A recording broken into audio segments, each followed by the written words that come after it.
एक चीज देखो, अभी तक हम लोग एम्प्लॉय के बारे में समझ लिया कि एम्प्लॉय क्या होता है। ठीक है। एम्प्लॉय दो तरीके का हो सकता है, one is direct and indirect. Direct employee किसको बोलते हैं? जो डायरेक्टली प्रोडक्शन में एंगेज्ड है उसको अपन डायरेक्ट एम्प्लॉय बोलते हैं। वेयर एज इनडायरेक्ट एम्प्लॉय कौन हो गया?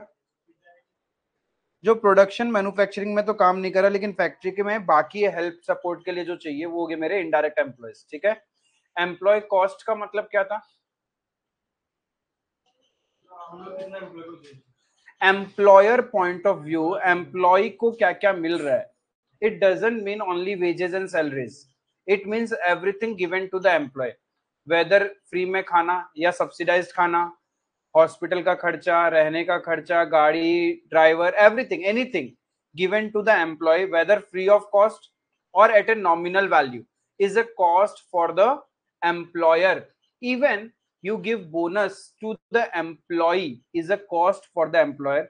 You give overtime premium, ये भी कंपनी के पॉइंट ऑफ व्यू से, ऑर्गेनाइजेशन के पॉइंट ऑफ व्यू से क्या है?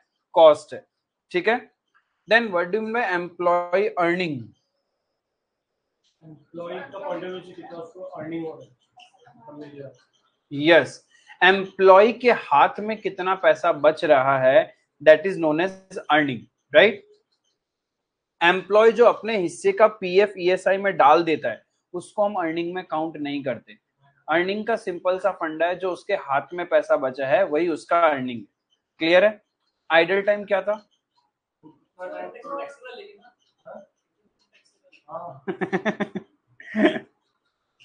हाँ, क्योंकि वो सैलरी का पार्ट है, it's a part of the salary. तो इनकम टैक्स में तो टैक्सेबल रहेगा, बट जब अपन कॉस्ट अकाउंटिंग में अर्निंग निकालते हैं तो बेसिकली वो अपनी अर्निंग में दिखाते नहीं, मानते नहीं, तो बोलते हैं हमारे हाथ में बचा ही नहीं तो मेरी अर्निंग कैसे हुई, वो तो चला गया पैसा। आइडल टाइम क्या था? Idle time normal idle time and abnormal idle time. ठीक है। आइडल टाइम बोले तो खाली बैठे रहना, उसके लिए भी पैसा मिलता है। तो नॉर्मल आइडल टाइम क्या था? जो प्रोडक्शन के केस में होना ही है, जैसे कि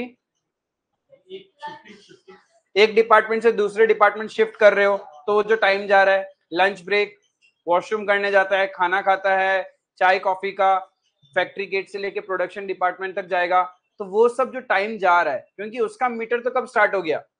जिस टाइम वो उसने फैक्ट्री गेट में एंट्री किया। अब वो पूरा 100% ऑफ द टाइम थोड़ी ना प्रोडक्शन में लगा हुआ रहता है, कुछ टाइम तो रेस्ट भी करता है वो, तो वो रेस्ट को हम लोग बोलते हैं आइडल टाइम। बट ये एम्प्लॉयर के पॉइंट ऑफ व्यू से तो कॉस्ट है, राइट। कुछ होता है एबनॉर्मल आइडल टाइम, वो क्या था? जो हम लोग रोक सकते थे मालिक का गलती की वजह से, ऑर्गेनाइजेशन के फॉल्ट की वजह से आइडल टाइम हो रहा है। रॉ मटेरियल अवेलेबल नहीं है तो प्रोडक्शन वाला तो खाली बैठा रहेगा। इलेक्ट्रिसिटी आउटरेज हो गया, खत्म, बिजली नहीं है तो क्या करोगे? उसमें तो कुछ करना है, एम्प्लॉय का फॉल्ट नहीं है, एम्प्लॉयर का फॉल्ट है। उसको हम बोलते हैं एबनॉर्मल आइडल टाइम।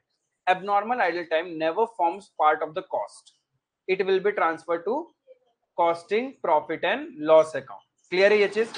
देन अब मेरे को बताओ आइडल टाइम का ट्रीटमेंट क्या क्या सीखा था अपन? आइडल टाइम का कोई ट्रीटमेंट था क्या?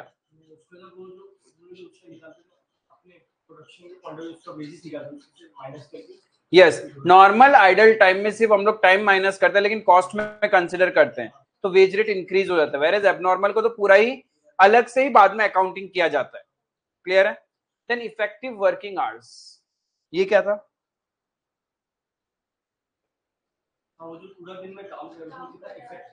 जितना पूरा दिन में वो काम कर सकता था minus normal idle time. Normal idol जो जिस टाइम वो खाली बैठा रहेगा, बाकी तो इफेक्टिव होना चाहिए ना। यदि लंच ब्रेक हटा दूं, टी ब्रेक हटा दूं, वॉशरूम जाने का टाइम, डिपार्टमेंट शिफ्टिंग का टाइम, ये सारा टाइम हटा दो भाई, बाकी टाइम तो तुझे काम करना चाहिए था। That should have been the effective hours, right. Then हम लोग ने इफेक्टिव आवर्ली कॉस्ट निकालना सीखा था, वो क्या था?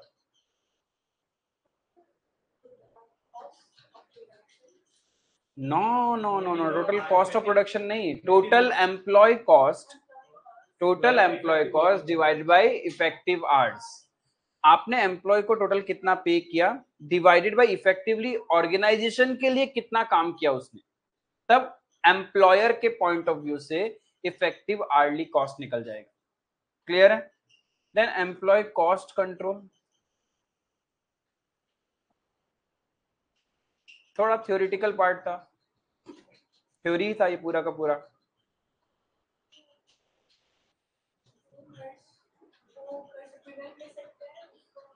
मतलब एचआर डिपार्टमेंट राइट पर्सन को राइट टाइम पे हायर करे, राइट जितना नॉलेजेबल पर्सन जिस जॉब के लिए चाहिए, जिस पोस्ट के लिए चाहिए, वही उसी को हायर करे। अननेसेसरी कॉस्ट कटिंग करने के लिए इनएक्सपीरियंस लोगों को हायर नहीं करे, राइट। फिर टाइम कीपिंग वाला प्रॉपर्ली टाइम रिकॉर्ड करे, सुपरवाइजर अच्छे से देखे कि ज्यादा फाकीबाजी नहीं हो रहा है, रॉ मटेरियल ऑप्टिमाइज यूज कर रहे हैं या नहीं कर रहे हैं। तो ये सब था कॉस्ट को कंट्रोल करने का मतलब, एम्प्लॉय को मॉनिटर करते रहो। मॉनिटरिंग करने से ही तो उस पर कम खर्चा लगेगा, और ज्यादा लेबर एट्रिशन नहीं होना चाहिए। ऐसे नहीं होना चाहिए ऑर्गेनाइजेशन में आ रहा है जा रहा है, आ रहा है जा रहा है, उससे क्या होगा, मालिक का खर्चा बढ़ेगा। क्योंकि एवरी टाइम न्यू जॉइनीज कम्स, उसको ट्रेनिंग देना पड़ेगा। उसको तो मशीन्स में काम करना नहीं आता होगा, ना तो उसको हमारे फैक्ट्री का वर्क कल्चर के बारे में पता होगा, उसको फिर से ट्रेन करो, ओरिएंटेशन प्रोग्राम रखो। तो ये सब जब हम रखेंगे, ऑन करो ना, ये सब जब अपन करेंगे तो कॉस्ट तो लगेगा ना। तो ये सब यदि नहीं हो, एक ऑर्गेनाइजेशन में ज्वाइन हुआ हमारा एम्प्लॉय और वो लंबे समय तक हमारे साथ काम कर रहा है, तो हमारा कॉस्ट ऑटोमेटिकली कंट्रोल होगा। वही हमारा कॉम्पिटिटर है, वहां पे क्या होता है, ऑर्गेनाइजेशन में ज्वाइन करते हैं छोड़ के चले जाते हैं, ज्वाइन करते हैं छोड़ के चले जाते हैं। तो वहां तो खर्चा ज्यादा हो रहा है ना, ट्रेनिंग में लगेगा, फिर हायरिंग करने में भी तो खर्चा लगता है, हायर करने में भी पैसा लगता है भाई। प्रोसेस है, लंबा खासा प्रोसेस है, इंटरव्यू इंटरव्यू ये वो, आउटसाइड एजेंसी से तुम लोग लोगे, फिर आउटसाइड एजेंसी को कमीशन देना पड़ता है, तो बहुत सारा प्रोसेस है। तो ये सब आप करोगे तो कॉस्ट कंट्रोल रहेगा, ठीक है। Then methods of time keeping, manual या फिर ऑटोमेटेड, मैनुअल और ऑटोमेटेड। मैनुअल में हम क्या करते हैं, रजिस्टर मेंटेन कर लो, जैसे स्कूल में होता था अटेंडेंस रजिस्टर। और मैनुअल में और क्या था, ये रिवाइज, ऐसे रिवाइज करोगे तो कॉस्टिंग कैसे रिजर्व में रहेगा। टोकन सिस्टम था,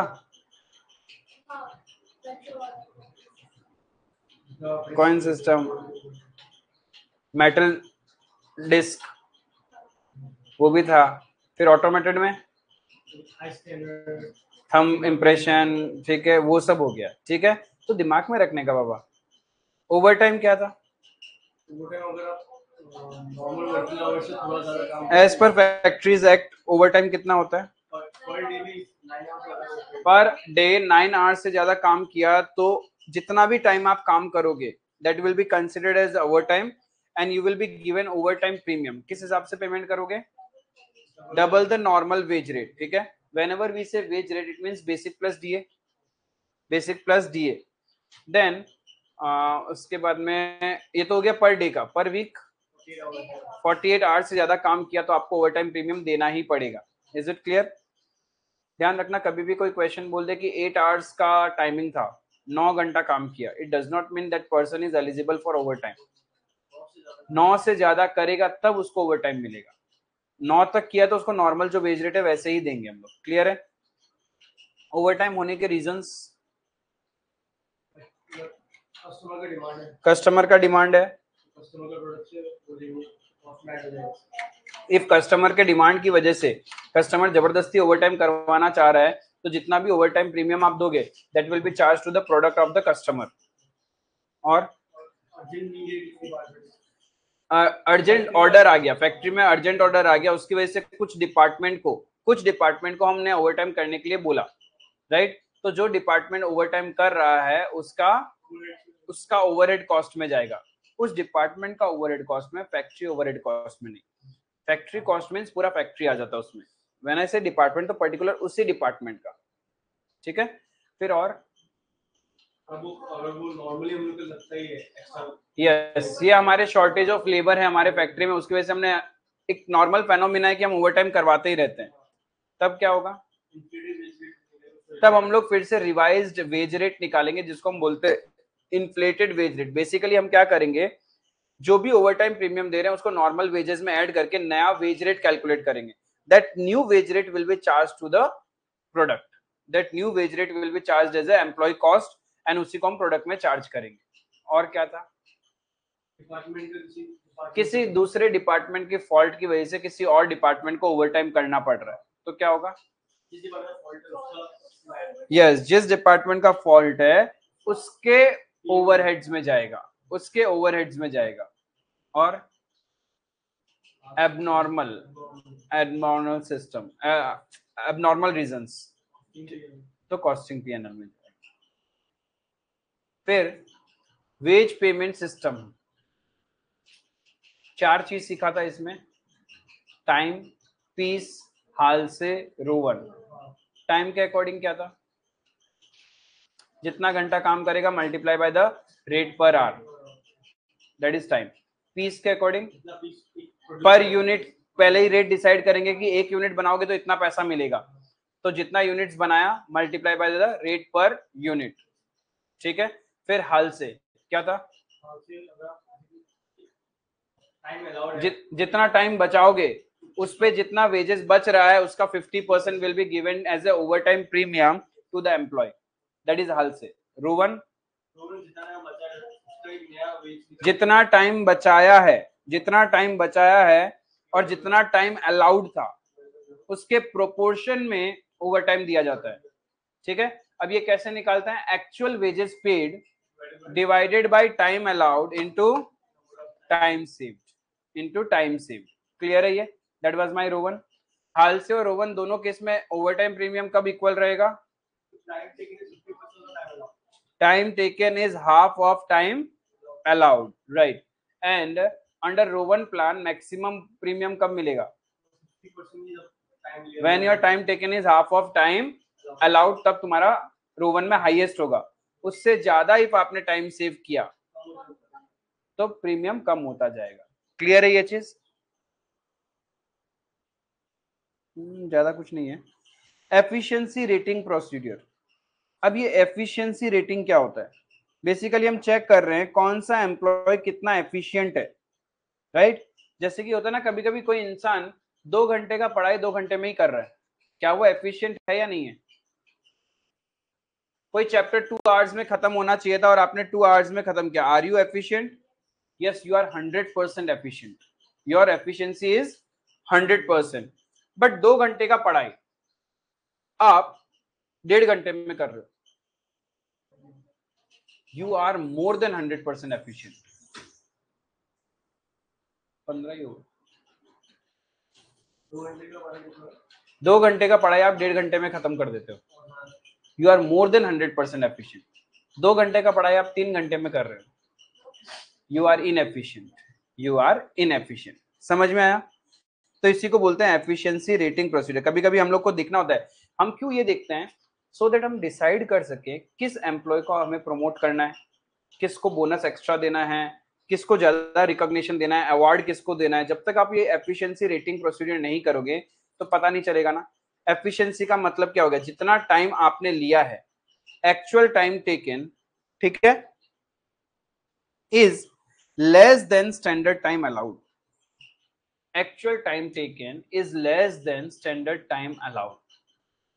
सपोज अलाउ था 10 घंटा, आपने 8 घंटा में काम कर दिया, तो obviously you are efficient, but your efficiency is more than 100%।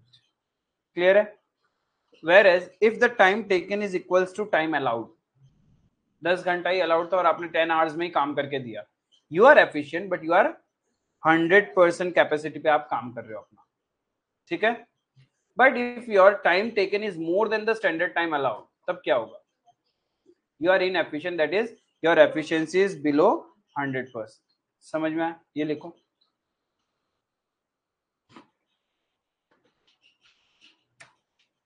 तो बेसिकली 100%, जैसे कि सपोज मैं आपको बोलूं 10 घंटे का काम आपने 8 घंटे में कर दिया, तो आप कितना परसेंट एफिशिएंट हो? हाँ, तो कैसे निकालेंगे? 10 घंटे का काम आपने 8 घंटे में कर दिया, तो आप कितना परसेंट एफिशिएंट हो? कैसे निकाला?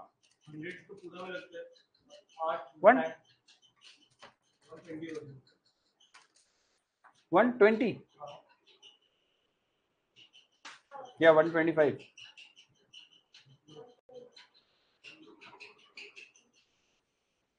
125 होगा ना? अच्छा, एफिशिएंसी 125% आ जाएगा। देखो एफिशिएंसी 125% आएगा तुम्हारा। क्यों? क्योंकि आपको काम करना था 10 आवर्स में एंड आपने 8 आवर्स में काम किया। क्लियर है? तो 8 डिवाइडेड बाई 10 इंटू 100 करोगे तो 125%, सॉरी 10 डिवाइडेड बाई 8, काम करना था 10 घंटे में, किया 8 घंटे में, तो 125% आपका एफिशिएंसी है। That is employee productivity. तुमने क्या किया? डिफरेंस जो था 2 घंटा, 2 डिवाइडेड बाई 10, तो 20% आया तुम्हारा। 20% तो टाइम बचाया है तुमने। 20% तो जितना टाइम अलाउड था उसका 20% तुमने टाइम सेव किया है। नाउ हमें चेक करना एफिशिएंट कितने हो तुम, यानी जो काम 10 घंटे में करना था वो तुमने 8 घंटे में किया। तो परसेंटेज चेक करना है मुझे। 10 डिवाइडेड बाई 8,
क्लियर है ये? ठीक है, ये बस आपको ध्यान में रखना, कभी भी रेटिंग प्रोसीड्यूर आए तो ये ध्यान रखना कि हम रेटिंग कैसे डिसाइड करते हैं। ठीक है, हो गया टिया?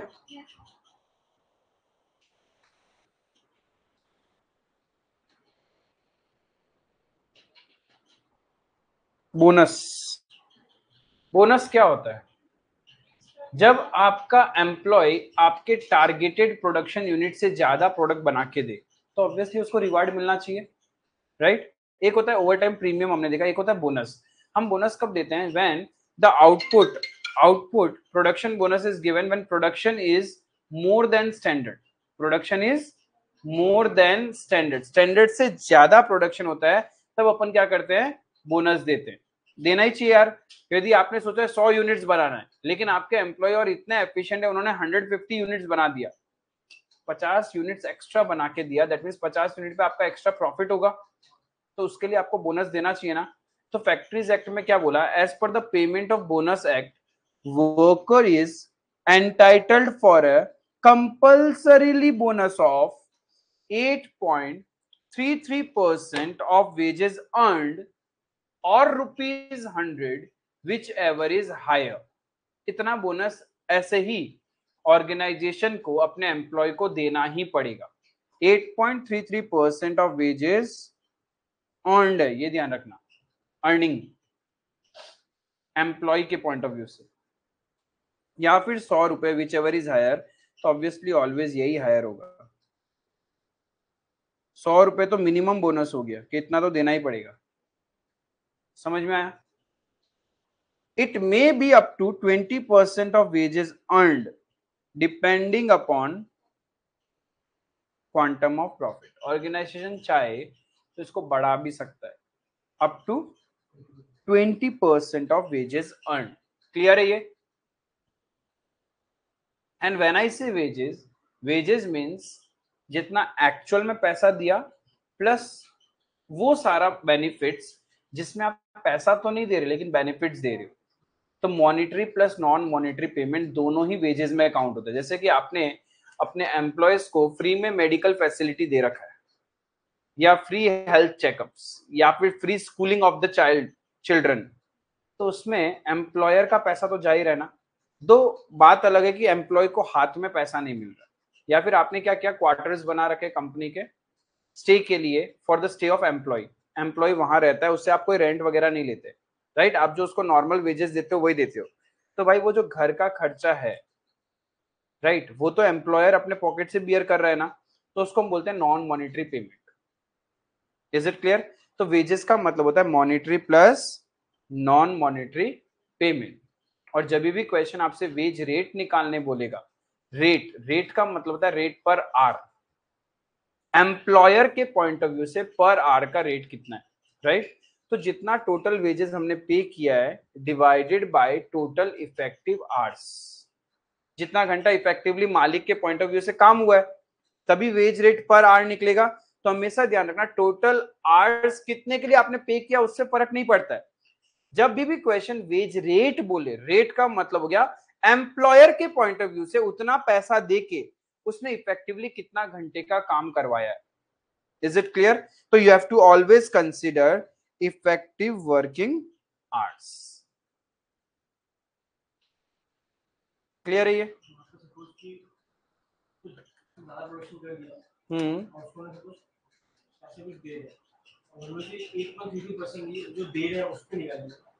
जो वेजेस उसको मिला है, हाँ हाँ, उसके ऊपर। सपोज तुम्हारा पूरा साल का वेजेस हाथ में आ रहा है 2 लाख रुपए, तो 2 लाख का 8.33%, उतना बोनस मिलना चाहिए। ठीक है, ये लिख के रखो, ये कहीं ना कहीं तुम्हारा फैक्ट्रीज एक्ट का ही पार्ट है, जिसमें काम आएगा वेज रेट।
काउंट करोगे एम्प्लॉय कॉस्ट वेजेस का मतलब मॉनिटरी प्लस नॉन मॉनिटरी। सिर्फ मॉनिटरी को हम वेजेस में काउंट नहीं करते।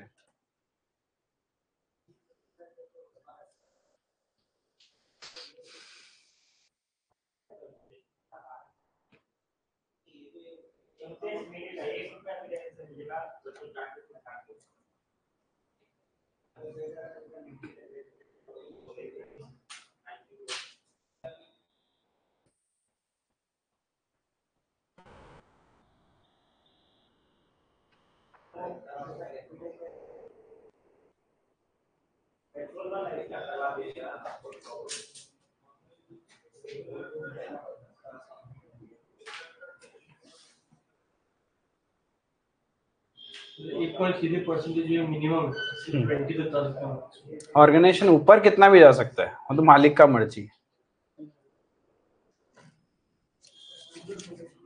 दो ना भाई, बोनस दे रहा है तो यानी गरीबों का भला ही कर रहा है, तब गवर्नमेंट को क्या प्रॉब्लम है? गवर्नमेंट को प्रॉब्लम है कि मालिक सब कुछ घर ही ले जाता है, कुछ रिवार्ड में दे नहीं रहा है, वहां प्रॉब्लम। मतलब आपने बंधुआ मजदूर की तरह रख रखा है। प्रोडक्शन बोनस हाँ, रोवन और हाल से तुमने सकते हैं रोवन और हाल से ओवर टाइम के ऊपर बात करते हैं, कितना घंटा एक्स्ट्रा काम करवाया, ओवरऑल प्रोडक्शन पे बात कर रहे हैं। जब कोई ओवर टाइम करेगा बिना ओवर टाइम कराए भी तो हमारा प्रोडक्शन बढ़ सकता है इफ एम्प्लॉय इज एफिशिएंट। तो अगर कोई एम्प्लॉय ओवर टाइम भी कर रहा है और प्रोडक्शन में तो प्रोडक्शन बोनस से ओवर टाइम दोनों मिल सकता है। वो हाल से रोवन तो सिंपल सा एक्स्ट्रा वर्किंग आवर्स के ऊपर बना और ये ओवरऑल प्रोडक्शन पे बना है। बहुत बार वर्किंग आवर्स बढ़ाने की जरूरत नहीं है, हमारे सारे एम्प्लॉय अच्छे हैं, सब रैंक होल्डर है, फटाफट काम हो रहा है। जैसे हर बार एक्स्ट्रा क्लास लेने का जरूरत नहीं है, सारे बच्चे ही शार्प हो तो फटाफट टाइम पे भी, टाइम से पहले भी तो हो सकता है। हाँ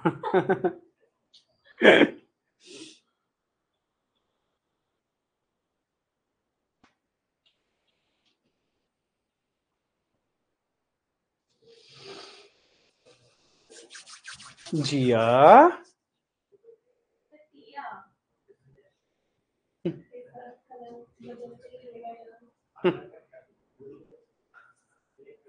तो बर्ड सर्टिफिकेट भी नाम किया ही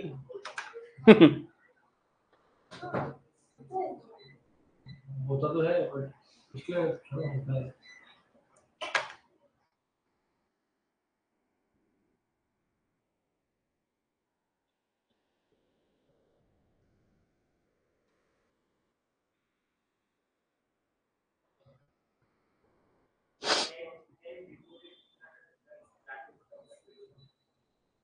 लास्ट क्या किया था अपन?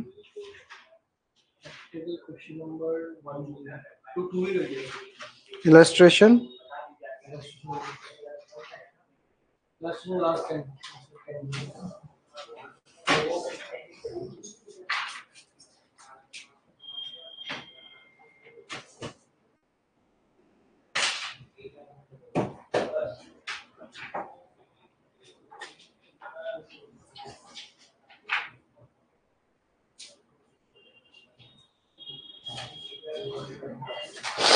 11 हो गया, 11 तो अच्छा ऐसे ही छोड़ दिया था, नहीं चाहिए। 12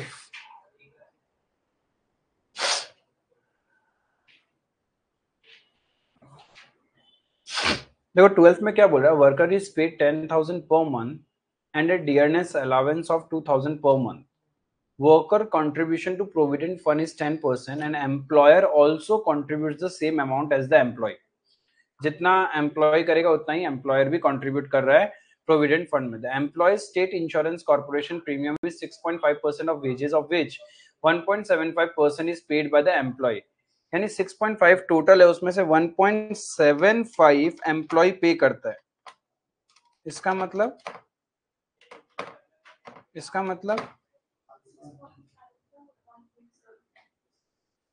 6.5 माइनस 1.75 बच गया 4.75। ये कौन देता है? एम्प्लॉयर। क्लियर है? It is the firm's practice to pay 2 months wages as bonus each year। आदत है ऑर्गेनाइजेशन का हर साल 2 महीने का वेजेस बोनस देती है। क्लियर है? The number of working days in a year are 300 of 8 hours each। Out of these the worker is entitled to 15 days leave on full pay। मतलब छुट्टी पे रहेगा पूरा साल में, 15 दिन छुट्टी भी ले लो बट उस छुट्टी का पैसा नहीं कटेगा, आपको पूरा आपका पैसा मिलेगा। Calculate the ways rate per our. जब ये ऐसे पूछता है तो किसके पॉइंट ऑफ व्यू से पूछ रहा है वो? एम्प्लॉयर के पॉइंट। रेट हमेशा एम्प्लॉयर के पॉइंट ऑफ व्यू से होगा और लिख भी दिया फॉर कॉस्टिंग पर्पस, तो कॉस्टिंग कौन कर रहा होगा? एम्प्लॉयर। राइट। अब इसको क्या क्या मिल रहा है?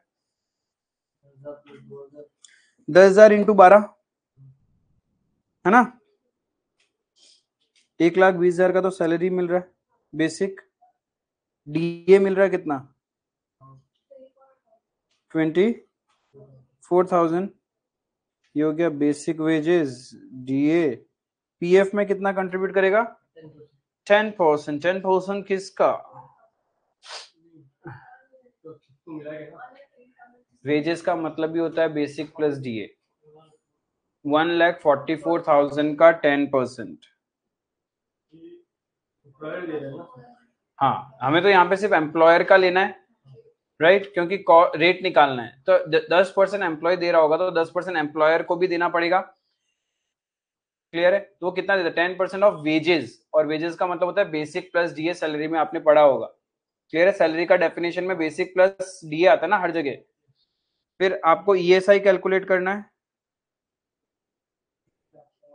4.75 पे तो मालिक दे रहा है, तो 1,44,000 का 4.75%, 6840।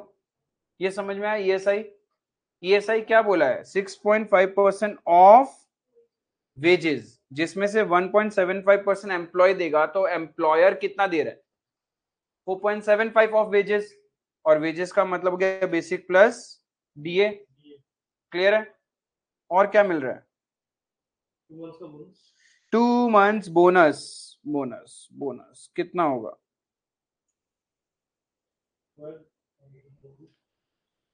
12,000 इंटू 2 महीना, 24,000। Basic plus DA wages, 2 months wages बोला ना, 24,000। टोटल कितना पे किया हमने उसको? एक बेस 24, 14,400, 6,840, 24,000, 189,240। पूरा साल में पेमेंट किया। कितना घंटा का काम के लिए? एक साल में वो 300 घंटे काम करता है, 10-15 कर लेंगे। क्यों? 300 तो डेज है। 300 डेज है, और पर डे 8 घंटा का काम करवाना है, तो कितना घंटा काम कराओगे? 2,400 आवर्स काम करवाओगे, राइट? बट इफेक्टिव आवर्स कितना हुआ? 300 दिन में से आइडल टाइम 15 दिन है, जिसके लिए आप पेमेंट करोगे, तो आपका इफेक्टिव डेज कितना हो गया? 285। और हर दिन 8 घंटा काम करवाओगे तो 2280। ये समझ में आया नहीं आया? क्योंकि अभी हमने थोड़ी देर पहले पढ़ा था वेज रेट का मतलब क्या होता है।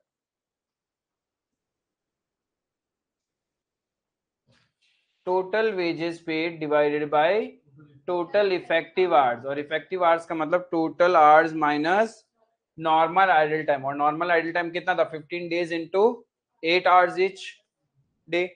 क्लियर है? समझ में आया?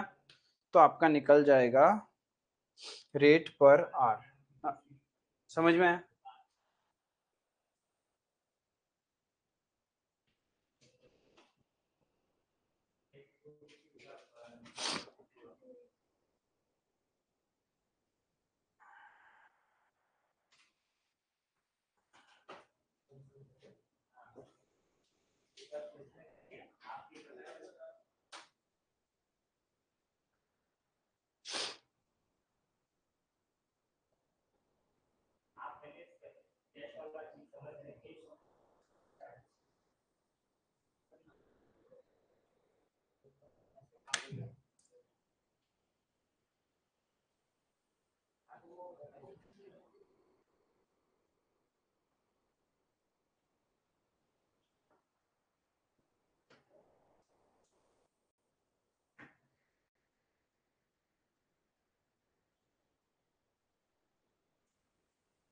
समझ में आया ना? दिमाग में रखने का, जब भी रेट पूछे तो एम्प्लॉयर के पॉइंट ऑफ व्यू से होगा, और रेट हमेशा इफेक्टिव आवर्स पे निकलेगा। और जब तक आप टू डू लिस्ट को खोल खोल के डेली वैसे 10 मिनट रिकॉल नहीं करोगे तो प्रॉब्लम में फंस जाओगे। इस कंसेप्ट में क्या था, क्या क्या पढ़ा था, क्या क्या हुआ था।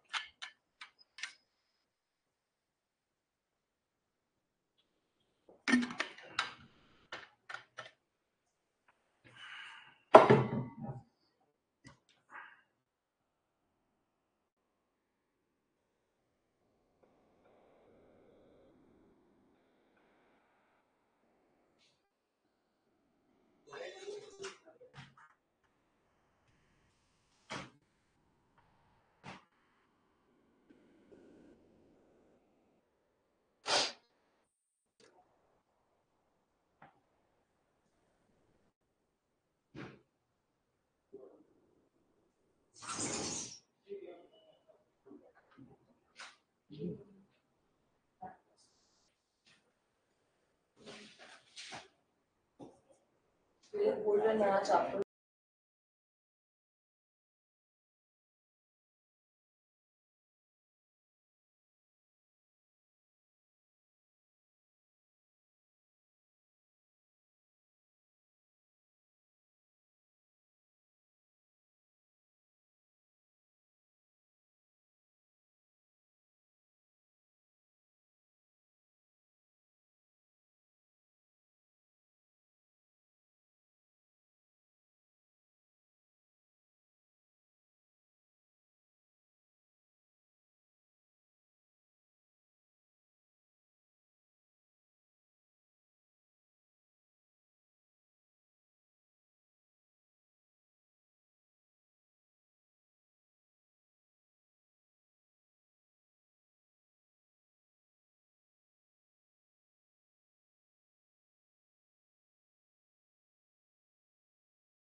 क्लियर है यहाँ तक? ये समझ में आया? कोई दिक्कत नहीं है? 13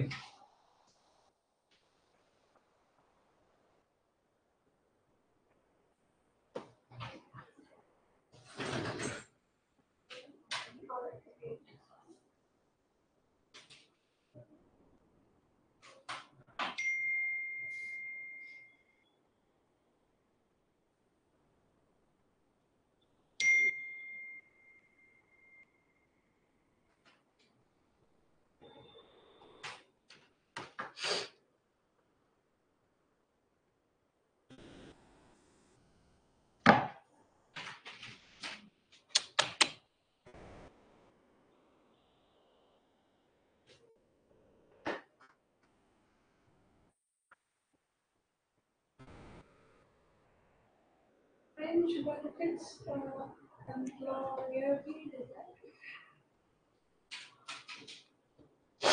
आपने तो टैक्सेशन पढ़ रखा है। मतलब डायरेक्टली देता Benefits का डायरेक्टली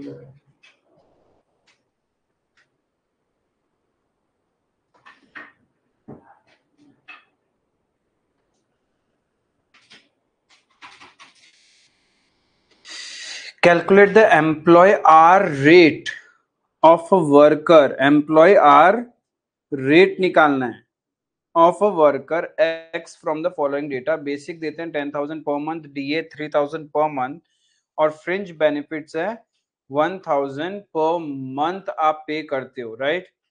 तो टोटल पर एनम कितना हो गया? 14,000 इंटू 12 1,68,000। ये इंटू 12 कर दूं तो 1,68,000 आप टोटल पे कर रहे हो, है ना? अब आपको निकालना है रेट निकालने के लिए divided by effective working hours. Effective working hours कितने हैं?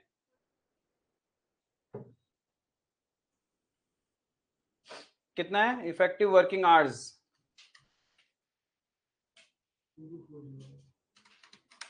2240। क्यों?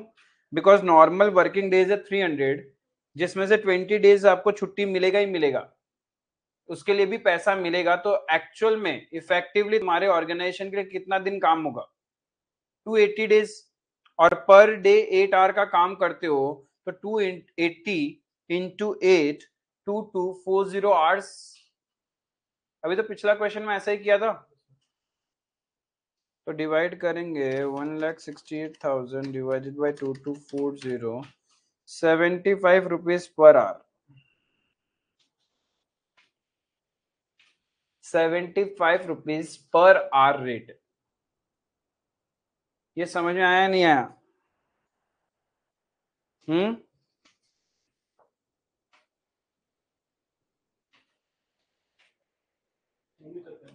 हाँ,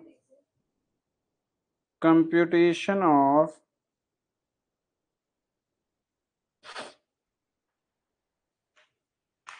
employ hourly rate।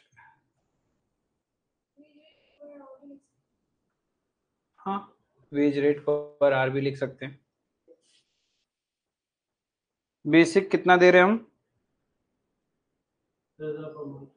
Is 10,000 into 12 DIS now 30, dearness allowance 36. And benefit are fringe benefits total 1,68,000 divided by effective hours। effective hours कितना हो गया? 300 minus 20 into 8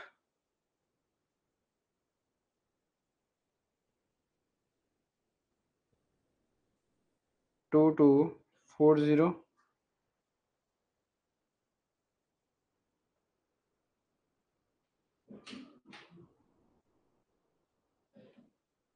wage rate per hour।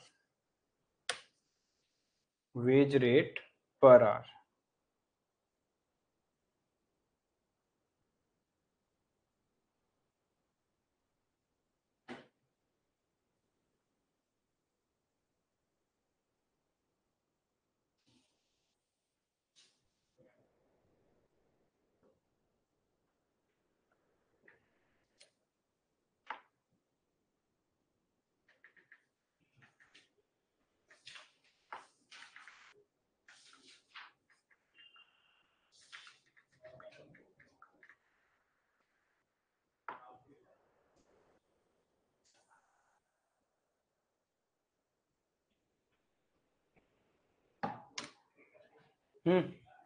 बुझी पैसा मगज में गया? मगज में लास्ट कंसेप्ट डालना है एम्प्लॉय में। लेबर या एम्प्लॉय टर्नओवर। एक बात बताओ, मटेरियल में आपने किया था, क्या किया था? इन्वेंट्री टर्नओवर किया था ना। इन्वेंट्री टर्नओवर रेशियो कैसे निकालते थे? Cost of material consumed divided by average stock या एवरेज इन्वेंट्री, राइट? क्यों एवरेज करते थे?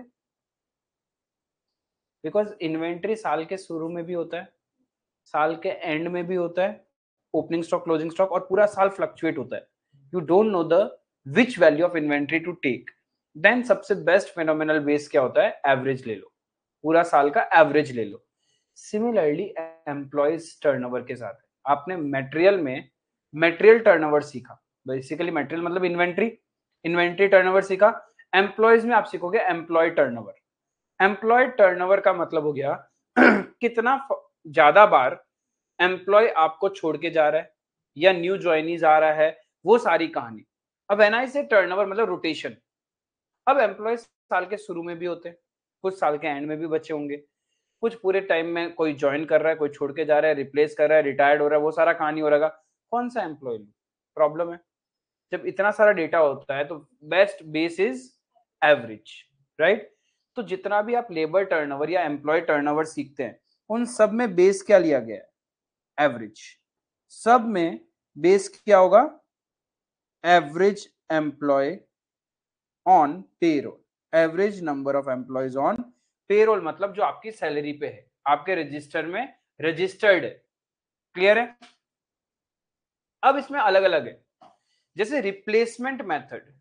ड्यूरिंग द ईयर आपने कितने परसेंटेज ऑफ एम्प्लॉय को रिप्लेस किया? रिप्लेस करने का मतलब चेंज किया। हो सकता है वो काम का नहीं था या अच्छे से मन लगा के काम नहीं कर रहा था, आपने उसको निकाला, उसकी जगह नए को लेके आ गए, उसको हम लोग बोलते हैं रिप्लेस्ड, राइट? एक होता है सेपरेटेड, मतलब या तो वो खुद छोड़ के चला गया या हमने उसको फायर कर दिया। यस, उसके बदले में दूसरा आया है, रिप्लेसमेंट नहीं। सेपरेटेड मतलब जो जितने छोड़ के गए उसकी बात कर रहे। रिप्लेस का मतलब हमने कितने को रिफिल किया है, एक पोस्ट खाली हुआ फिर उसको भरना पड़ा, या ठीक है, उसको हम रिप्लेस बोलते हैं। वेयर व्हेन आई से सेपरेशन, सेपरेशन का मतलब कितने लोग ऑर्गेनाइजेशन छोड़ के गए। अब छोड़ने का दो रीजन हो सकता है, या खुद छोड़ के गए या मालिक ने लात मार के निकाल दिया, राइट? तो दैट इज सेपरेटेड। तो number of employees separated during the period divided by average number of employees on payroll. फिर से बोल रहा हूं, जब टर्नओवर, एम्प्लॉय टर्नओवर की बात करते हैं, एम्प्लॉयज का डेटा ऐसा स्प्लिटेड होता है, पॉसिबल नहीं है मैं ओपनिंग एम्प्लॉय लूं, at the end of the employee लूं, या कौन से महीने के नंबर ऑफ एम्प्लॉयज लूं। तो हमने बेस क्या पकड़ा? एवरेज। तो हर फॉर्मूले में average number of employee on payroll. ठीक है, अब निकालना क्या है? रिप्लेस निकालना है। तो ऊपर आ गया number of employees replace during the period. Separation निकालना है, तो number of employees separated. Separation का मतलब होता है लेफ्ट एंड डिस्चार्ज। ठीक है, फ्लक्स मेथड। अब फ्लक्स में क्या होता है? It is a combination of 1 and 2। Flux is a combination of 1 and 2। Replaced और सेपरेटेड हम दोनों एक साथ काउंट कर लेते हैं इसमें। Number of employees replaced, number of employees separated divided by average number of employees. Basically 1 + 2 is flux, 1 + 2 is equals to flux. ठीक है, अब फ्लक्स में भी दो है। कभी कभी फ्लक्स के अंदर में हम लोग new joining, because new joining क्या है? New joining is never a replaced. वो तो नए नए आए हैं ना, नया पोस्ट खाली हुआ था, and never separated. New joining तो अलग से ही हुआ ना, राइट? तो कभी कभी फ्लक्स मेथड में हम लोग न्यू ज्वाइनीज को भी काउंट करते हैं, राइट? उसको हम लोग बोलते हैं flux method including accession. Accession का मतलब होता है रिप्लेस तो होंगे ही होंगे, प्लस उसके अंदर हम लोग न्यू ज्वाइनीज को भी काउंट करेंगे। क्योंकि रिप्लेस्ड में हो क्या रहा है? One is going and the new one is coming, but new one is coming तो है तो वो न्यू ज्वाइनिंग, बट वो फ्रेश नहीं है, वो एक पोजीशन को फिल कर रहा है। सपोज एक क्लासरूम में 10 स्टूडेंट का जगह था, 10 में से बीच में ही 2 छोड़ के चला गया, तो मैंने उसकी जगह किसी 2 नए स्टूडेंट को सीट दे दिया। Now this is replaced. ठीक है, बट मैंने 2 एक्स्ट्रा चेयर लगा दी और 2 नया को और को सीट दे दिया। Now this is new joining. Clear? This is not replaced. तो मेरा एक्चुअल में तो 4 नए स्टूडेंट आए ना, 2 को रिप्लेस हुआ है और 2 नया ज्वाइनिंग किया। इन चारों को मैं बोलता हूं एसेशन। इन चारों को हम बोलते हैं accession, replaced plus new joining. Is it clear? आई बात समझ में? तो जब भी एसेशन का डेटा रहेगा तो हम लोग कैसे निकालते हैं फ्लक्स मेथड में? फ्लक्स मेथड क्या है? This method plus this method, right? Separated तो सेपरेटेड ही रहेगा। तो देखो नंबर ऑफ एम्प्लॉय सेपरेटेड वाला डेटा वही है, लेकिन जब रिप्लेस्ड में काउंट करोगे, रिप्लेस्ड भी लेना है प्लस न्यू ज्वाइनिंग भी लेना है। This is assertion. एसेशन का मतलब होता है replaced plus new joining. Clear है? समझ में आया ये? बेसिकली पहले है नंबर 1 रिप्लेस्ड, एकदम सिंपल है, number of employees replaced divided by average number. Separated में number of employees separated divided by average number. Flux का मतलब हो गया 1 + 2, replaced plus separated divided by average number. Clear है? अब फ्लक्स विथ एसेशन तो मतलब सेपरेटेड भी रहेगा, रिप्लेस्ड भी रहेगा, प्लस न्यू ज्वाइनिंग भी आ जाएगा। उसको बोलते हैं flux method including accession. Clear है ये? हाँ, दैट इज रिप्लेस्ड। नया सीटी और लाके रख दिया, वो तो फिर पूरा ही न्यू ज्वाइनिंग हुआ ना, फ्रेश एंट्रेंट हुआ। तो उसको हम लोग बोलते हैं रिप्लेस्ड प्लस न्यू ज्वाइनिंग। इन दोनों को मिला दो तो it is known as accession. Clear है? यहां तक समझ में आया? तो यही बोला मैंने, एसेशन का मतलब क्या है? Number of employees separated, replaced and new joining, तीनों को ऐड कर दो तो वो भी फ्लक्स मेथड बनता है। तो फ्लक्स मेथड 2 तरीके से है। जब न्यू ज्वाइनिंग का डेटा नहीं होगा तो सिर्फ 1 और 2 को प्लस करना है, this plus this divided by average number, तो फ्लक्स मेथड बन गया। न्यू ज्वाइनिंग का डेटा है तो क्या करेंगे? This plus new joining divided by average number of employees, जो हमारे सैलरी लिस्ट में है, जो हमारे रजिस्टर में रजिस्टर्ड है। And the last one is new recruitment method. Newly कितना रिक्रूट किया आपने? नया रिक्रूटेड कितने employees? Number of newly recruited employees. और चाहे वो रिप्लेस किए हो चाहे वो न्यू है, तो न्यू ही, हमने तो उनको पहली बार ऑर्गेनाइजेशन में हायर किया है। तो कितने number of employees during the year आपने नए हायर किए थे? क्योंकि उनकी वजह से खर्चा बढ़ता है भाई। जितने ज्यादा नए ज्वाइनीज होंगे उतना ज्यादा कॉस्ट बढ़ेगा आपका, क्योंकि उनका ओरिएंटेशन करवाना पड़ेगा, ट्रेनिंग करवाना पड़ेगा, ठीक है, काम सिखाना पड़ेगा, उन सब में पैसा लगेगा ना। तो इसीलिए ये सारा डेटा आपके पास होना चाहिए।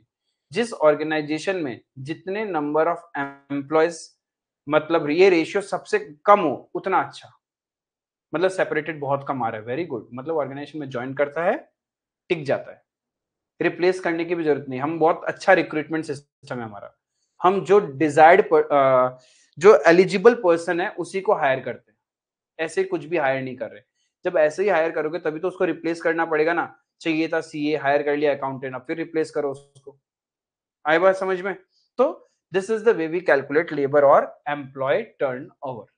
इसके ऊपर स्ट्रेट फॉरवर्ड क्वेश्चंस रहते हैं, ये आप लिखोगे। हेडिंग आ जाएगा लेबर और एम्प्लॉय टर्नओवर। लास्ट में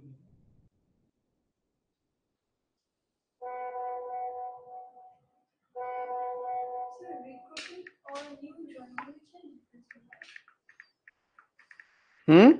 Recruited or new joiners can difference. Recruitment में रिप्लेस्ड वाला भी तो रिक्रूटेड ही हुआ।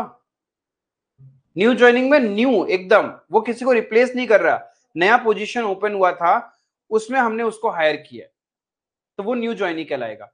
रिक्रूटमेंट में तो रिप्लेस्ड जिसको किया है वो भी रिक्रूटेड ही है, न्यू ज्वाइनिंग है वो भी रिक्रूटेड ही है।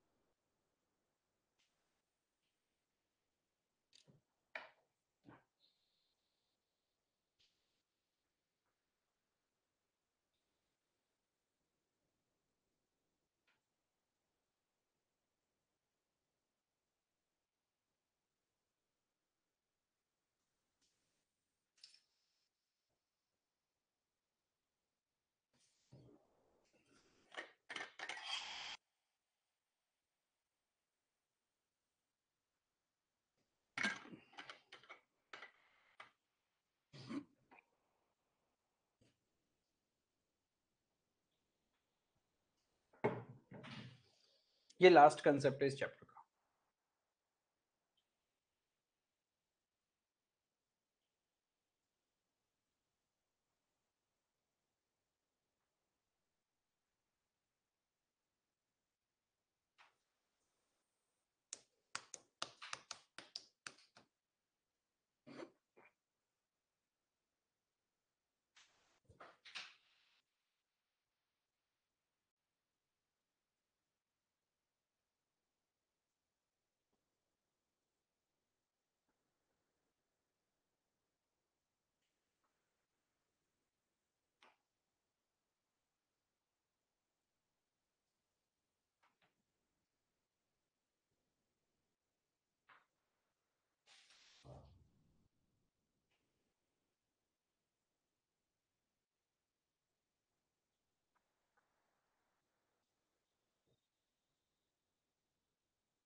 इसमें भी एवरेज नंबर ऑफ पेरोल मतलब ओपनिंग बेस पे कितना था, ending opening plus employee divided by 2।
भाई ला महिमा है आज ऑनलाइन, तो ज्योति नहीं है। आ रही होगी शायद। कितने बरसों बाद महिमा पढ़ाई में।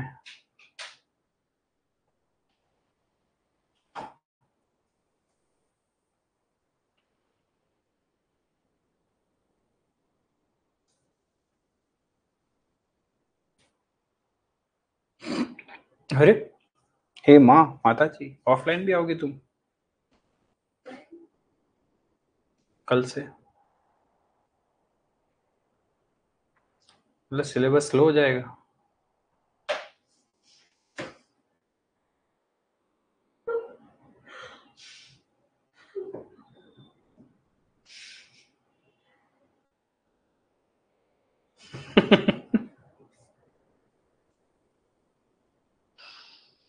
I was joking, just joking. हम लोग का अगर ये इंक्लूडिंग एसेशन दिया हुआ है, नैन्सी बोलता अच्छा था ये। हम लोग का एसेशन दिया हुआ है, हम लोग भी जो नीचे आते हैं सेपरेशन प्लस रिप्लेस प्लस नहीं लेंगे, सीधा सेपरेटेड प्लस एसेशन कर देंगे। एसेशन का मीनिंग ही हो गया रिप्लेस प्लस न्यू ज्वाइनिंग।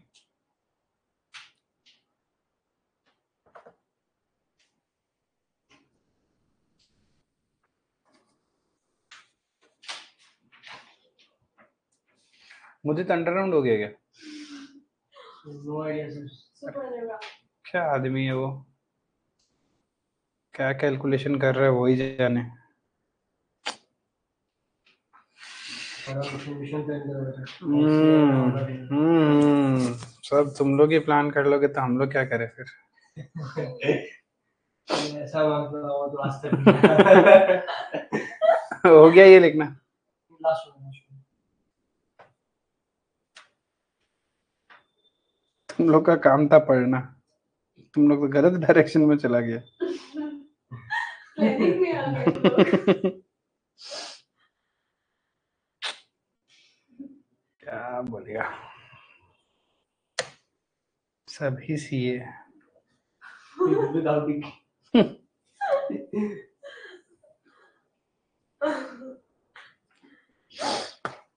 देखो क्या होता है। हो गया जानी, चलो जानी खत्म करते हैं इस चैप्टर को।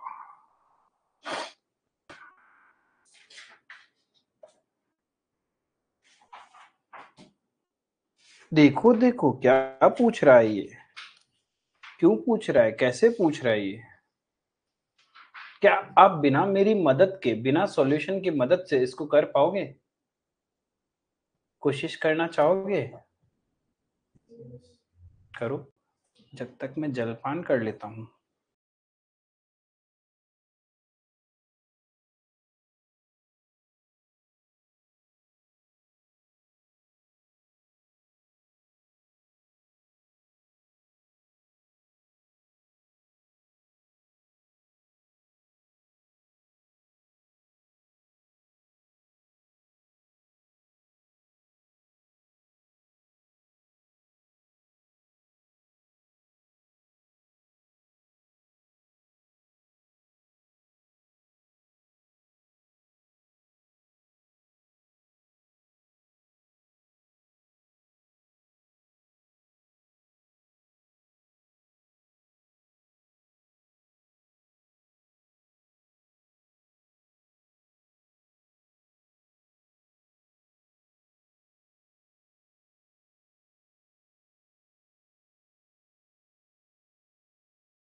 क्या जानी हुआ या नहीं हुआ।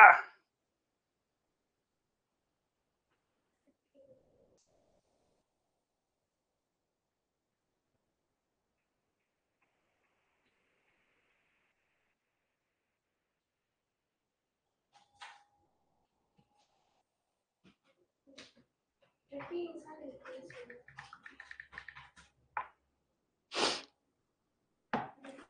की होलो क्या बोल रहा है। The accountant of Y limited has computed employ turnover rate. Already turnover rate calculate करके दिया आपको for the quarter ending 31 March. एक क्वार्टर का कैलकुलेट करके दिया है 10%, 5% and 3% respectively under flux method, replacement method and separation method, right? If the number of workers replaced during that quarter is 30, find out the number of workers for the quarter recruited and joined. Recruited and joined का मतलब क्या होता है? Accession, left and discharge मतलब replaced नहीं, separated. Left and discharge का मतलब separated. And then फिर देखेंगे equivalent employ turnover rate for the year. अब एक चीज देखो, तुम्हारे पास में रिप्लेस्ड पता है कितना है 30। रिप्लेस्ड का तरीका क्या था? Number of employ replaced divided by average number into 100 कुछ आता था। रिप्लेस्ड का ऑलरेडी क्वेश्चन में दिया हुआ कितना है 5%। क्या मजाक कर रहे हो 30? वो दिया लेकिन नंबर ऑफ एम्प्लॉय रिप्लेस्ड। अरे तो फॉर्मूला में तो 30 divided by average into 100 is equals to 5 होगा ना। क्वेश्चन खुद ही तो कैलकुलेट करके दे रहा है 5%। रिप्लेस्ड का कैलकुलेट करके दिया कि 5% आपका रिप्लेसमेंट हुआ है। Is it clear? तो इसको सॉल्व करके मैं निकाल सकता हूं ना, ये परसेंटेज है तो ये 0 परसेंटेज कट जाएगा ना। समझ में आया? तो एवरेज कितना हो गया, सॉरी परसेंटेज कटेगा तो क्या, इधर 5% है तो 5/100 लिख दूं। हाँ ये क्लियर है यहां तक, कोई दिक्कत? तो एवरेज कितना हो गया? Average is equals to 300 divided by 5 कितना आ रहा है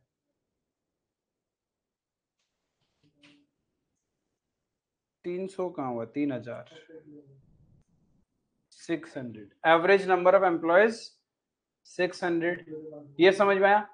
अरे आपके पास रिप्लेस्ड का रेशियो पता है, रिप्लेस्ड का फॉर्मूला पता है और एक पार्ट पता है तो निकल सकता है ना average number of employ. Average number of employ हो गया 600। अब एवरेज नंबर ऑफ एम्प्लॉय पता है तो हम लोग फ्लक्स मेथड में एसेशन निकाल सकते हैं। नहीं तो सेपरेशन निकाल दो पहले। सेपरेटेड कितना है 3%। तो सेपरेशन में कैसे होगा? Number of employ separated divided by average 600 is equals to 3%। तो कितना हो गया 100s is equals to 1800 s is equals to 18। Number of employ separated 18 हो गया। सेपरेटेड पता है, रिप्लेस पता है। एसेशन का फॉर्मूला क्या था? न्यू ज्वाइनिंग ऐड करके था ना। Separated plus accession divided by average number of employ is equals to कितना है फ्लक्स मेथड में 10% है।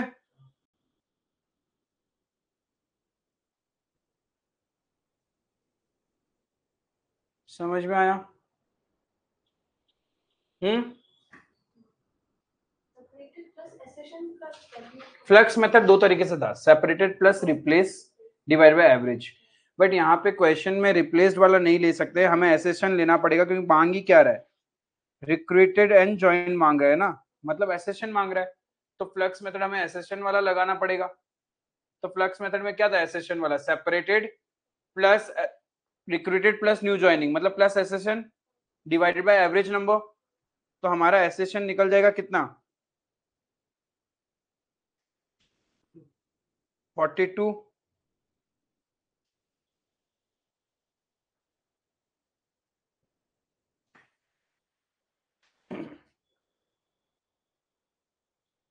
यहां तक कोई डाउट?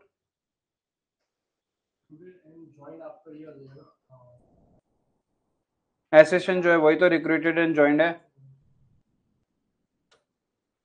सबसे पहले रिप्लेसमेंट वाले फॉर्मूले से आपने average number of employ calculate कर लिया।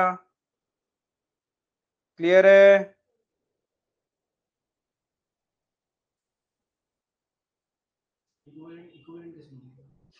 क्या पूछा question? Equivalent turnover rates. Turnover rate कैसे निकाल रहे हैं अपन? सेपरेटेड हुआ तो separated by average into 100, replace हुआ तो replace by average into 100, accession है तो फ्लक्स हुआ तो separated plus accession divided by average into 100, right? ऐसे करके परसेंटेज निकलता है। आपसे क्या पूछा? Equivalent employ turnover rate of for the year. Question का स्टार्टिंग पढ़ो, वहां पे कुछ रेट्स दिया हुआ है। रेट्स दिया हुआ है ना, वो क्या रेट्स है? क्वार्टर का है। इफ एक क्वार्टर में इतना होता है तो पूरा साल का कितना होगा? हो गया। ये सबका into 4. अरे ये सब का नहीं बाबू। इफ 10% फ्लक्स मेथड में एक क्वार्टर का है तो फ्लक्स मेथड के according what will be the turnover rate for the year? 40%। 5% एक क्वार्टर का है तो एक साल का कितना हो गया? 20%। और 3% एक क्वार्टर का है तो पूरा साल का 12%। हो गया क्वेश्चन। समझ में आया?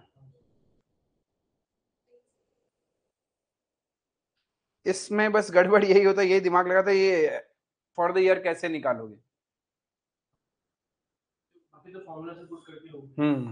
इसमें माथा घुमाने का कुछ था ही नहीं। क्वेश्चन क्वार्टरली खुद दे रहा है, आपको एनुअली निकालना है।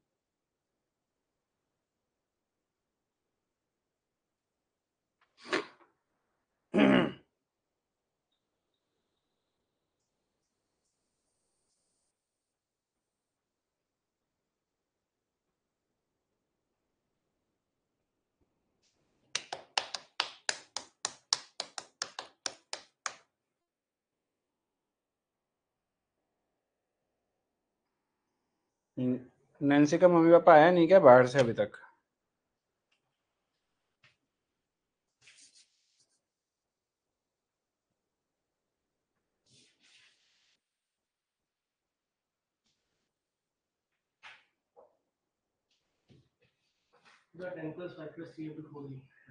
प्लस क्यों करना है? सबको अलग अलग रहने दो। 10 into 4, 5 into 4, 3 into 4 अलग अलग निकलेगा ना।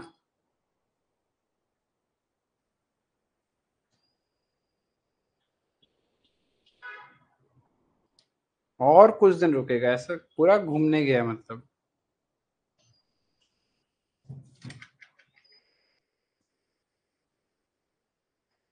जायदाद के वारिस बढ़ेंगे।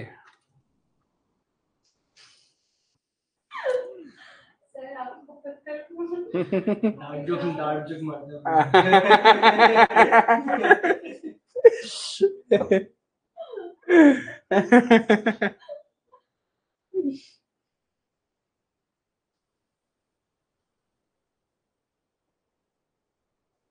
समझ रहे हो? समझ रहे हो? अगली समझ गई। नैन्सी का डायलॉग देखो, मेरे को थोड़ा समझ नहीं आया। कौन सा क्वेश्चन समझ नहीं आया ना, डायलॉग समझ नहीं आया।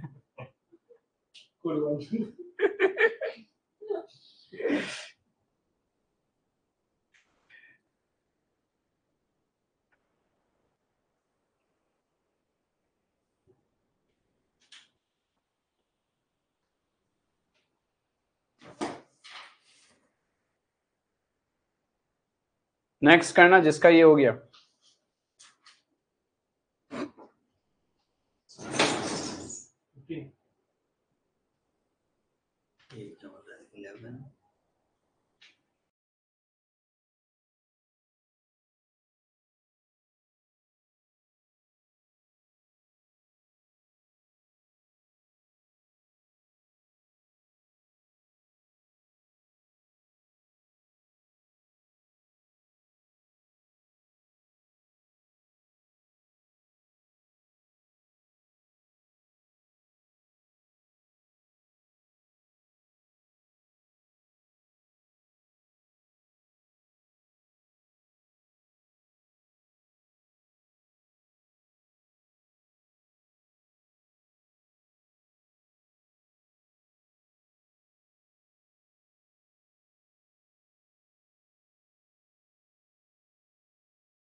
महिमा का संगति से हट गया ना नैन्सी, तुम इसलिए समझ में नहीं आया। महिमा एकेडमिक ऑफ स्कूल्स ज्वाइन करना पड़ेगा।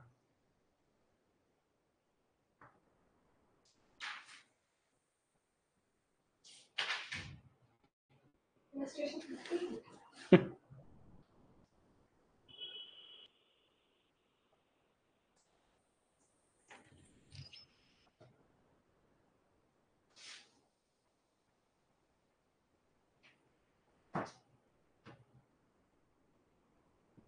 Yeah, 15 now illustration. 15।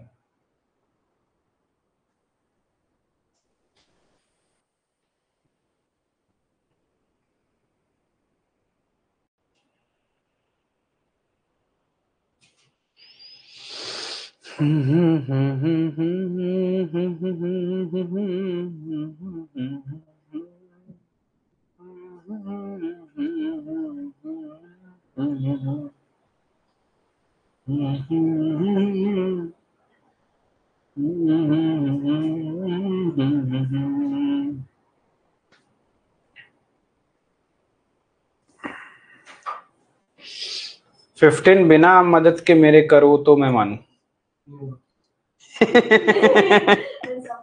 That's all.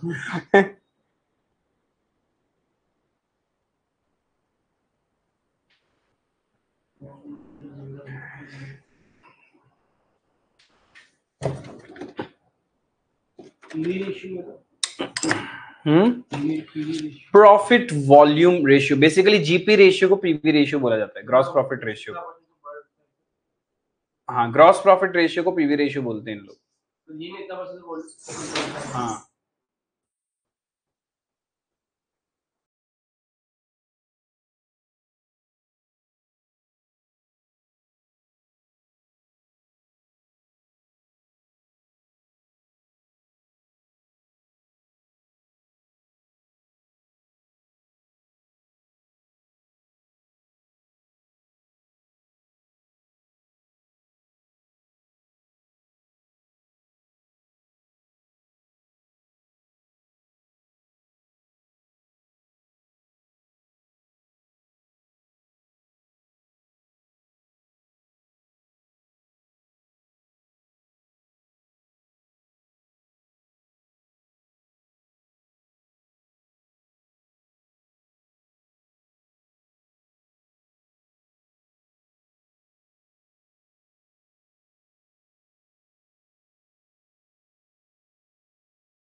क्या होयो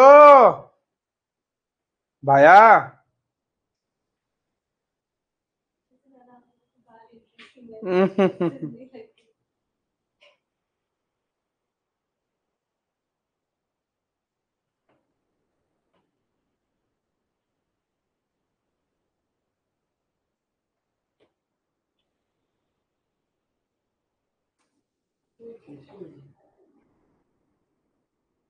Profit foregone, can you turn over wisely में इसको देखना है? हमेशा एम्प्लॉय टर्नओवर से ऑर्गेनाइजेशन को नुकसान होता है, तो पैसे का न जाना भी आना है, वैसे ही पैसे का न आना भी जाना है। ठीक है, सब उल्टा इनवर्सली प्रोपोर्शन है। तो हमारा यदि खर्चा हो रहा है तो वो लॉस ही हो रहा है, दैट इज इक्विवेलेंटली हमने उतना प्रॉफिट का नुकसान किया है। वही क्वेश्चन आपसे पूछा है। देखो क्या बोला है, the management of BR limited is worried about their increasing employ turnover. वो टेंशन में है, क्यों? क्योंकि उनका एम्प्लॉय टर्नओवर बढ़ता जा रहा है। और मैंने थोड़ी देर पहले बताया, एम्प्लॉय टर्नओवर बढ़ना is not a good sign of an organization. ठीक है, क्योंकि उनका खर्चा भी वैसे ही बढ़ रहा है। फिर in the factory, and before analyzing the causes and taking remedial steps, it wants to have an idea of the profit foregone as a result of the employee turnover in the last year. आप पहले अपनी ज्ञानबाजी पे लो, उनको बताओ कि ये reason है, ऐसे करना चाहिए, वैसे करना चाहिए। बोलते हैं वो छोड़ो, पहले ये बताओ इस एम्प्लॉय टर्नओवर की वजह से हमने पिछले साल कितना प्रॉफिट का नुकसान किया, वो जानना चाहते हैं आपसे। ठीक है, आगे क्या बोला, last year sales amounted to 83,03,300 and PV ratio was 20%। PV ratio का मतलब हो गया प्रॉफिट। ठीक है, पीवी रेशियो का मतलब प्रॉफिट, इसका मतलब, और यहां पे हम प्रॉफिट नहीं बोलते, प्रॉफिट हम बोलते हैं कंट्रीब्यूशन। बेसिकली गुड सेल करके कम से कम 20% कंट्रीब्यूट हुआ है, so that we can compensate for the expenses. तो टोटल कंट्रीब्यूशन हमें हुआ 83,03,300 का 20%।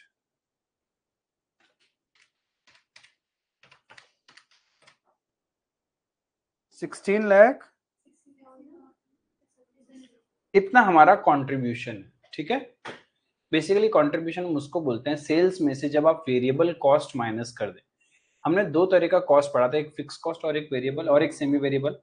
फिक्स्ड और वेरिएबल की बात करते हैं। वेरिएबल कब होता है, जब आप प्रोडक्ट बनाते हो तभी खर्चा होता है। फिक्स तो फिक्स है।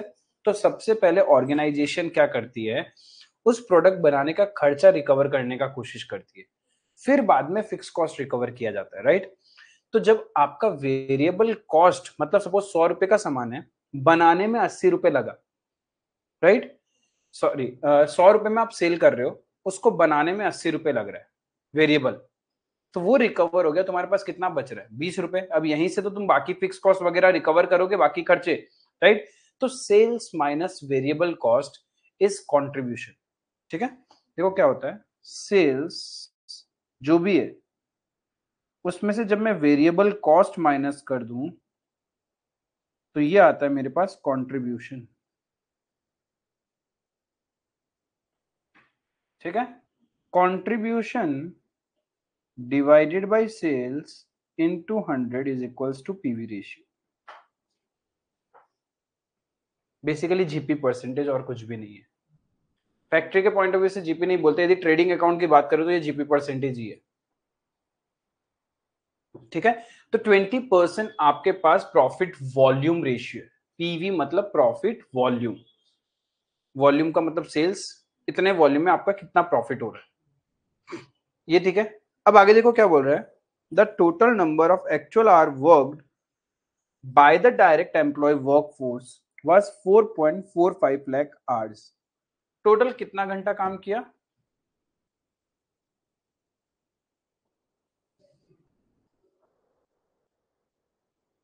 काम किया है उन्होंने इतना, तो 4,40,000, यानी इतना आवर्स के लिए आप पेमेंट कर रहे हो। The actual direct employ hours included 30,000 hours, यानी एक्चुअल इसके बारे में बात कर रहा है। इसके अंदर में 30,000 hours attributable to training new recruits.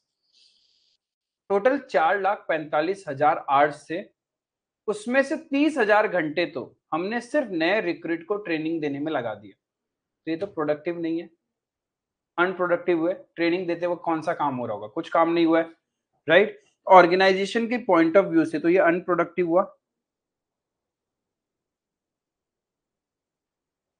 कितना, out of which half of the hours were unproductive. Oh my god, आगे चल के बोल दिया इसमें से सिर्फ आधा, देखो आप ट्रेनिंग दे देते, ट्रेनिंग देते वक्त हम क्या करते हैं, काम सिखाते हैं। जैसे कि आप नए नए आर्टिकलशिप में ज्वाइन करोगे ऑफिस में, तो आपको वो काम सिखाएंगे ना, एक्सेल ऐसे करना है, टैली का डेटा ऐसे करना है, इस क्लाइंट को ऐसे देखना है, राइट। तो जितना देर सिखाया उसमें कुछ देर तो तुम भी कर रहे होंगे ना, कुछ तो काम उनका हुआ ही है, बट इक्विवेलेंट स्पीड में नहीं हुआ जो पुराना आर्टिकल कर रहा है। तो सिखाने के टाइम में बोला है कि जितना घंटा गया उसका आधा ही ऑर्गेनाइजेशन के फेवर में, बाकी तो आधा तो वेस्टेज है। क्लियर है? तो बेसिकली मेरे अनप्रोडक्टिव आवर्स कितने हो गए? 15,000। इफ टोटल 30,000 घंटा तुमने ट्रेनिंग में दिया, उसमें से क्वेश्चन खुद बोल रहा है हाफ इज अनप्रोडक्टिव, मतलब 15,000 अनप्रोडक्टिव है। हाँ, 4,45,000 आवर्स है, उसमें वो 30,000 इंक्लूडेड है। क्यों लिखा है ना?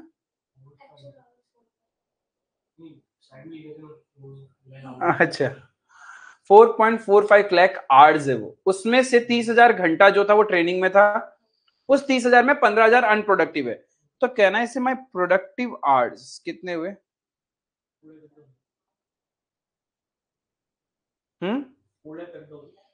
4,30,000 इज माय प्रोडक्टिव आवर्स, काम हुआ है। अब आगे बात करते हैं। As a result of the delay by the personnel department in filling vacancies, personnel department बोले तो HR, personnel मतलब human resource department, इसका गलती क्या था? क्या किया इसने? Fill vacancies due to employ turnover 1 lakh potential productive उसने सही टाइम में अलॉट नहीं किया, सही टाइम पे हायर नहीं किया। हो सकता है बाकी डिपार्टमेंट्स ने बोल दिया आदमी नहीं है, आदमी नहीं है, हायर करो, नौकरी पे रखो, बट हमारा एचआर ढीला था, इंटरव्यूज टाइम पे नहीं लिए, हायरिंग टाइम पे नहीं हुआ। हायरिंग टाइम पे नहीं हुआ, इस वजह से ऑर्गेनाइजेशन का कितना घंटा का नुकसान हुआ? 1 lakh potential productive hours excluding unproductive training hours were lost. इसमें अभी तक अनप्रोडक्टिव ट्रेनिंग आवर्स, ट्रेनिंग में कितना घंटा जाता है? 30,000, जिसमें से 15,000 अभी तक हमने इसमें काउंट नहीं किया है। यानी एक्चुअल में बात करूं मैं, टोटल प्रोडक्टिव आवर्स लॉस्ट, एक तो 1 लाख घंटा वो लॉस हो गया क्योंकि हमने हायर ही नहीं किया, ये नुकसान हुआ ऑर्गेनाइजेशन को, प्लस अनप्रोडक्टिव आवर्स जो है ये भी तो कंपनी के लिए नुकसान ही है। टोटल 1,15,000 घंटे का काम का नुकसान हुआ है ऑर्गेनाइजेशन को। क्लियर है? यहां तक समझ में आया? आगे देखो क्या बोल रहा है। The cost incurred consequent on employee turnover revealed an analysis of the following. अब छोड़ के जा रहे एम्प्लॉय टर्नओवर की वजह से ऑर्गेनाइजेशन को क्या क्या खर्चा करना पड़ रहा है। एक तो सेटलमेंट कॉस्ट, जब छोड़ के जाएगा तो सेटलिंग करना होता है उसका अकाउंट को, तब ऑर्गेनाइजेशन का कॉस्ट लग रहा है 43,820। देन रिक्रूटमेंट कॉस्ट, फिर नया हायर करो तो इतना खर्चा लग रहा है, सिलेक्शन करने का इंटरव्यू वगैरह एंड ट्रेनिंग करवाने का इतना खर्चा लग रहा है, ओवरऑल एक्स्ट्रा इतना खर्चा लग रहा है। ये क्लियर है? यहां तक समझ में आया? एक तो ये खर्चा लग रहा है। आपसे पूछा टर्नओवर की वजह से कंपनी को नुकसान कितना हुआ है, ये जो एक्स्ट्रा खर्चा लगा ये टर्नओवर की वजह से तो है, ये पूरा लॉस है due to employ turnover. Plus एक चीज समझना, your contribution is this much, यानी ऑर्गेनाइजेशन को इतना कंट्रीब्यूशन मिल रहा है कितने घंटे काम करके?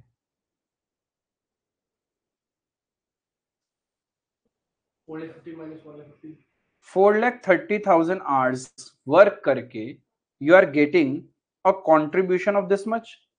प्रोडक्टिव आवर्स तो उतना ही है, कहां वेस्ट हुआ? ये तो पोटेंशियल थे, हायर कर लिया होता टाइम से तो ये भी इसमें आ जाते।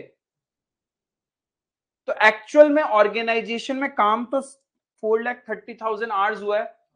4,30,000 आवर्स वर्क करके you have given a contribution of this much. तो एक बात बताओ, इतना घंटा भी और काम हो जाता तो कितना कंट्रीब्यूशन और मिल जाता? यही तो अनप्रोडक्टिव आवर्स है ना, ये भी तो नुकसान है। अरे काम नहीं किया, इस घंटे को भी हमने यूज किया होता तो पैसा आता ना ऑर्गेनाइजेशन में। तो कितना नुकसान किया हमने?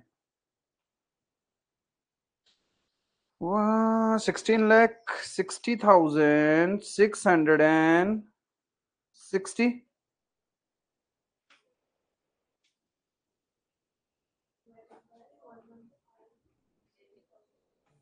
ये हमने काम किया है 4,30,000 आवर्स में। तो पर आवर आपका कितना कंट्रीब्यूशन है ये पता चल जाएगा, मल्टीप्लाई बाय हमने नुकसान खाया 1,15,000 आवर्स का।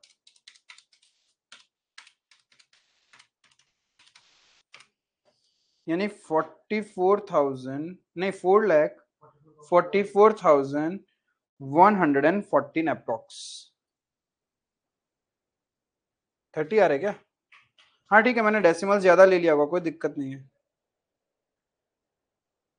4,44,100। हाँ ठीक है, 130 एग्जैक्ट आया ना। हाँ ठीक है, तो 130 इतना लॉस, ये भी तो लॉस ही है, ये भी तो लॉस है। आपसे क्या पूछा? ओवरऑल प्रॉफिट फॉरगॉन, तो हमने कितना नुकसान किया पिछले साल? ये लॉस किया, ये लॉस, ये लॉस, ये लॉस, ये लॉस, इन सबको ऐड कर दो तो overall loss of last year मिल जाएगा। ये देखो आगे लिखा भी है।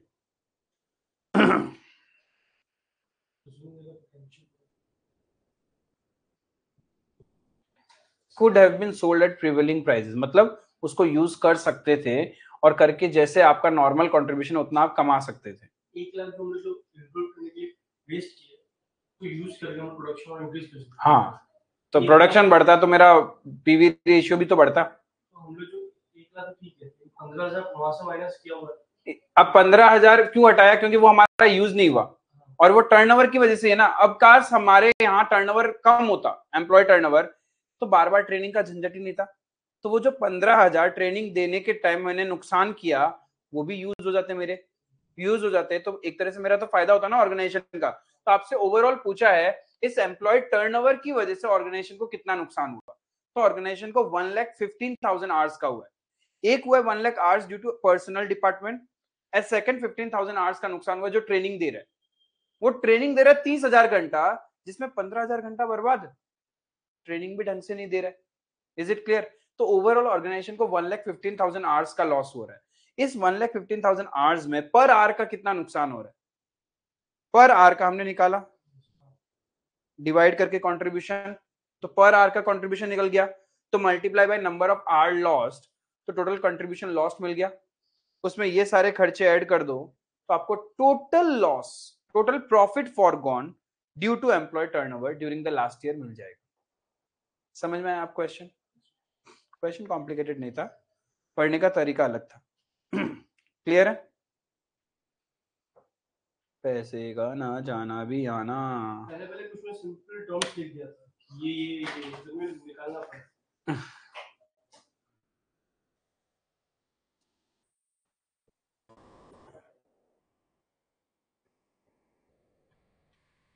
दो प्रैक्टिकल क्वेश्चंस बचे थे क्या?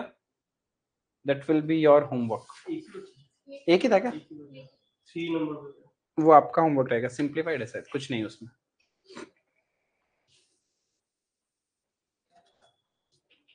अब अपने को सिर्फ इस चैप्टर्स के कंपाइलर क्वेश्चंस बाकी रह गए। आप लोग अच्छे से मटेरियल और एम्प्लॉय रिवाइज कर लोगे।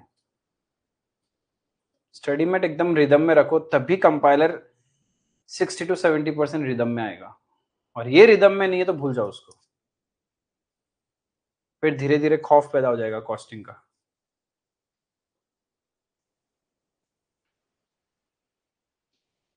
और कॉस्टिंग में वही अच्छा कर पाया जिसका सच में बिजनेस आईक्यू चलता है। अकाउंट्स बाकी सारे सब्जेक्ट मैनेज कर सकते हो आप एकेडमिक्स के पॉइंट ऑफ व्यू से, लेकिन कॉस्टिंग तो तभी आपका चमकेगा जब आप सच में फील कर पाते हो कि आपकी कोई फैक्ट्री हो, आपका वैसा बिजनेस हो, सर्विस इंडस्ट्री में हो, तब आपका और ज्यादा निकल के आएगा अंदर से।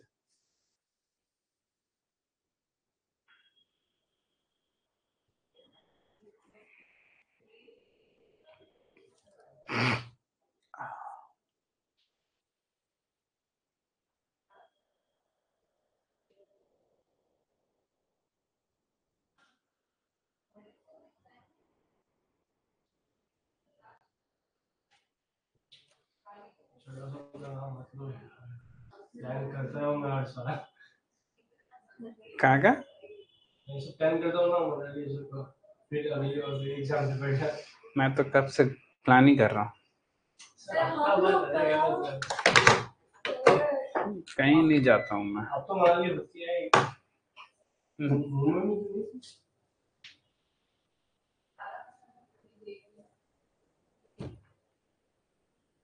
जब ये जवानी है तब से मेरे को जाने का।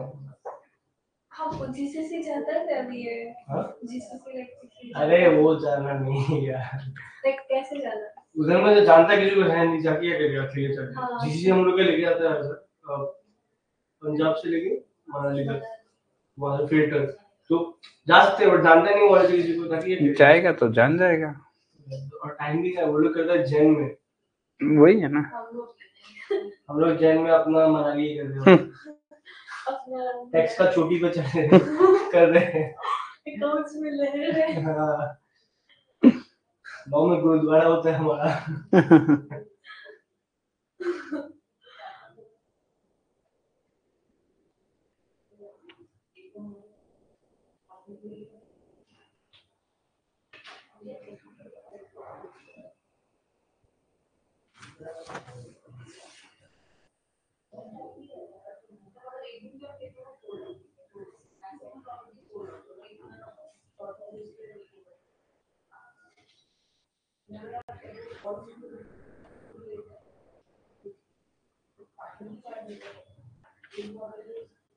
लास्ट में लगे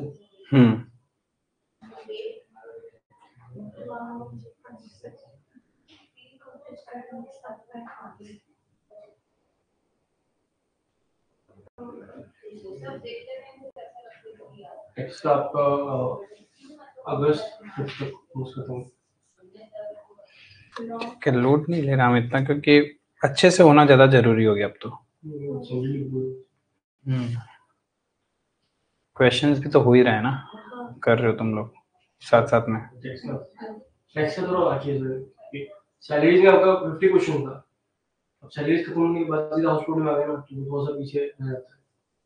रह जाएगा, लेकिन at least if her chapter 20-25 question भी आप कर पा रहे हो साथ में सर, तो ठीक है, वर्थ इट है।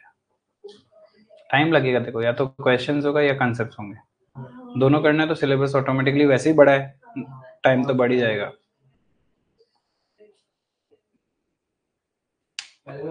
इसलिए क्लास में इतना मटेरियल फुल उस तरीके से होना चाहिए कि घर जाके 10 मिनट में वो पूरा रिवाइज हो जाए। क्लास में मर मर के पढ़ा तो घर जाके डबल एफिशिएंसी से फिर रिवाइज कर, सोचना पड़ेगा पूरा सब कुछ, आपका डबल टाइम लॉस हुआ, तो वो नहीं होना चाहिए। क्लास में एनर्जी के साथ रहो। ऐसे टेक्स्ट में आपका क्वेश्चन प्रैक्टिस नहीं हो रहा, तो नहीं हो रहा क्लास अटेंड था तो वो रहा है, अभी सिर्फ प्रैक्टिस ही बाकी है। एक बार सलट जाए फिर नेक्स्ट मंथ लेगा एक अकाउंट्स का फिर से 100 मार्क।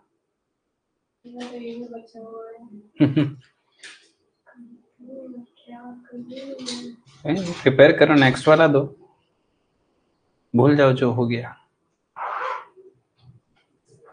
टेस्ट यहाँ पे नहीं देंगे, घर जाके देने का वो नहीं होगा, फील ही नहीं आएगा। मेरा टेक्स्ट का एक टेस्ट छूट गया था, मैं घर में से मैं 10 बजे बैठ के लिखूं लिखना ही है।